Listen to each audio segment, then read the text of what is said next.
সম্মানিত ভিউয়ার্স, আসসালামু আলাইকুম। আমি এই মুহূর্তে আছি আমাদের হবিগঞ্জ জেলা সোনারঘাট উপজেলাধীন ৭ নং ওবাটা ইউনিয়নের ৯ নং ওয়ার্ডের অন্তর্ভুক্ত সোনাও জমিদার বাড়িতে।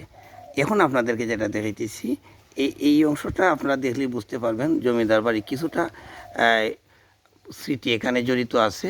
অনেকগুলাই নাই, কালের পরিবর্তে সময়ে অনেকগুলাই নষ্ট হয়ে গেছে। আর যেহেতু আপনাদেরকে একটা জিনিস অবগত আছেন যে কয় নদীর পাশাপাশি এই গ্রামটি, যার কারণে কয় নদীতে অনেকবারই ভাঙন দেখা দিয়েছে।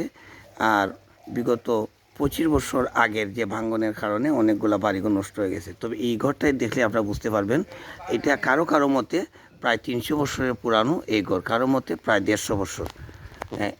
এইখানে অনেক ইতিহাস জড়িত আছে। এখানে যে টিনগুলা দেখতেছেন, এই টিনগুলার মধ্যে প্রায় টিনের মধ্যে আমরা দেখছি যে লেখা আছে ব্রিটিশ। টিনের মধ্যে ব্রিটিশ লেখা আছে। এই যে কারুকাজগুলা এখন আর এগুলা হয় না।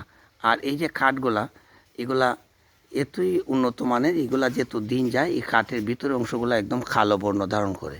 জমিদার বাড়ির এই অংশটা আপনাদেরকে আমি দেখানোর চেষ্টা করলাম। আর সামনে আরও আছে। আর এইটা সময়ের পরিবর্তে ওদের পূজা মণ্ডপের ঘর নির্মাণ করা হয়েছে। এই ঘরের উপরে কিছু অংশ যদিও পুরানো থাকে, নিচের অংশগুলো নতুন।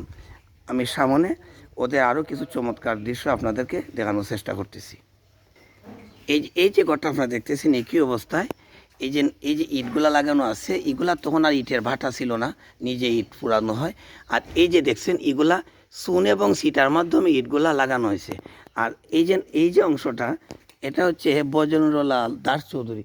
হ্যাঁ, ওনার উত্তরাধিকারী যারা আছে ওনারা এটা বুক করতেছে।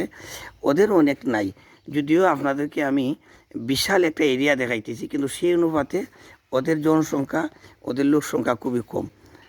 কালের বিবর্তে অনেক নতুন যে জিনিসগুলো ওরা তৈরি করলেও পুরাতন ওদের ইতিহাস জড়িত আছে যেগুলোর মধ্যে, এগুলা কিন্তু অনেকগুলাই নাই। কিন্তু এই অংশটা হলো বজেন্দ্রলাল দাস চৌধুরীর এই অংশ।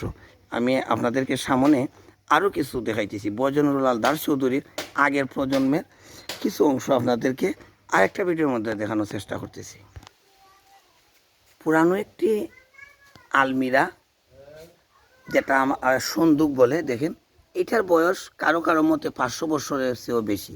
দেখেন এটা লোহাগুলা দেখেন, এটা পেরাক বলে। আসলে অনেকেই জানেন না, এটা ভাটি এলাকায় পেরাকগুলা ব্যবহার করা হয় নৌকার মধ্যে। দেখেন এটা অনেক পুরানো।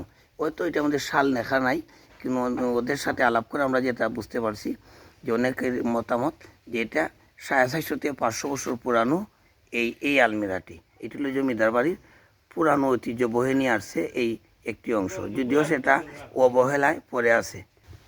এই ঘরের সামনের অংশ আমরা দেখাইতেছি। যিনি বসে আছেন উনি বর্তমান প্রজন্মের তৃতীয় প্রজন্মের বলতে গেলে, যেহেতু বজেন্দ্রলাল চৌধুরীর নাতি। হ্যাঁ, আমি ওনার কাছ থেকে একটু জানি। আমি কিছুক্ষণ আগে যে একটা কি দেখাইলাম, সন্দুক দেখাইলাম, কত বছর হবে সেটার বয়স? 500-600 বছর না? ধন্যবাদ। আমি সামনের কিছু অংশ আপনাদেরকে আবার দেওয়ার চেষ্টা করতেছি। এই যে গড়গুলা, এগুলো অনেক পুরানো, কালের বিবর্তে আস্তে আস্তে জরাজীর্ণ অবস্থায় পড়ে গেছে। আমি সামনে এর আগের প্রজন্ম, বজেন্দ্রলাল চৌধুরীর আগের প্রজন্ম, প্রায় 300 বছর আগের প্রজন্মটা আপনার দেখা যাচ্ছে যে প্রজন্মের সাথে জড়িত আছে আরেকটি অংশ।